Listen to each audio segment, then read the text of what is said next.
धर्म क्षेत्र कुरुक्षेत्र से विजय सब्रवाल अपने त्रिशूल प्रोग्राम में आप सबका स्वागत करता है।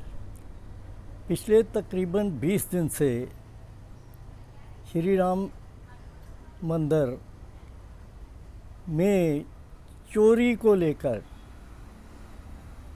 चर्चा चल रही है और कल जाके एक एसआईटी स्पेशल इन्वेस्टिगेटिव टीम जो कि यूपी सरकार ने बनाई थी एफआईआर होने से बिना ही, क्योंकि जितनी हमें नॉलेज है कि सबसे पहले एफआईआर होती है जिसको कहते हैं फर्स्ट इंफॉर्मेशन रिपोर्ट, और उसके बाद एसआईटी बनाई जाती है। यहाँ उल्टा काम हुआ कि एसआईटी पहले बनाई गई और समाजवादी पार्टी का कहना ये है कि जो चोर थे उनको एसआईटी ने बाहर निकाल दिया और छोटे छोटी जो मछलियाँ थीं उनके ऊपर केस डाल दिया। हजारों नहीं तो सैकड़े करोड़ क्या डाका वो कहते हैं कि डाला गया। लोगों ने सोना चांदी और गरीबों ने बेचारों ने जिसके पास 50 थे 100 थे 200 थे वो दिए। और आप अंदाज़ा इससे लगा सकते हैं कि 20 दिन जब से ये मुद्दा उठा है उससे पहले उस मंदिर में लोगों की आस्था ऐसी थी कि 15 लाख रुपया रोज़ का वहाँ दान उससे भी ज़्यादा चढ़ता था, जो कि अब घट के 1 लाख और उससे भी कम हो गया है। तो ये आस्था लोगों की जो लूटी गई है, मैं हमेशा ये कहता आया हूँ कि हम लोगों को, आम लोगों को ये समझने की ज़रूरत है कि जो पॉलिटिशियन आपको आपकी आस्था के ज़रिए पागल बनाना चाहता है वो आपके लिए नहीं है, वो अपने लिए है। चाहे आरएसएस हो जो अपने आप को हिंदुओं का ठेकेदार, अपने आप ही कहते हैं कि हम हिंदुओं के ठेकेदार हैं, और ये वो आरएसएस है जिसने आज तक अपने आप को रजिस्टर नहीं कराया और करोड़ों रुपए का इसके पास सालाना आता है और कितनी जायदादें बनती जा रही हैं। कॉन्स्टिट्यूशन नहीं मानते ये।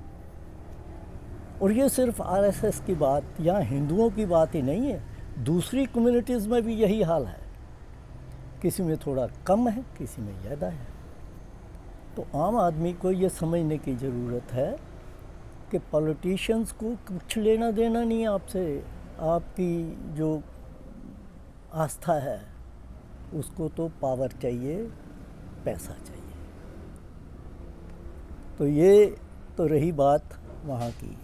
अब इस चीज़ को सरकार ने सोचा कि कैसे लोगों का ध्यान हटाया जाए। तो एक मुद्दा कल परसों से ये इशू कर दिया कि जो पासपोर्ट है आपका वो आपका सिटीज़न का डॉक्यूमेंट नहीं है। तो उनका मतलब ये हो गया कि ना तो आपका पासपोर्ट आपको सिटीज़न डिक्लेयर करता है देश का, ना आपका आधार, ना आपका टैन जो इनकम टैक्स का होता है, ना आपका बर्थ सर्टिफिकेट। तो आप जो है किसी समय भी ये कहे जा सकते हैं कि आप निकलिए, आप यहाँ, ये सब के लिए है, ये सिर्फ मुसलमानों के लिए नहीं। आप हिंदू, जो मैं भी हिंदू हूँ, हमें भी कहा जा सकता है कि आप प्रूव करो कि आप यहाँ के सिटीज़न हैं। तो प्रूव कैसे करेंगे? ना हमारा बर्थ सर्टिफिकेट माना जाएगा, ना हमारा आधार कार्ड माना जाएगा, ना टैन माना जाएगा, और ना ही आपका पासपोर्ट। और जिस पासपोर्ट के लिए ये पिछले कई सालों से 14 के बाद डंका बजा रहे हैं कि हिंदुस्तान का पासपोर्ट तो दुनिया में बहुत ऊंची जगह पे है। मैं खुद भूल चुका हूँ कि स्पेन से मैं इटली गया था, मेरे साथ मेरी धर्म पत्नी थी। जैसे ही हम रोम के एयरपोर्ट से निकलने लगे, बाकी लोग तो सारे स्मूथली निकल रहे हैं, लेकिन जब मेरी वाइफ ने पहले दिया तो वहाँ जो लेडी खड़ी थी उसने कहा इंडियन एक साइड पे हो जाओ।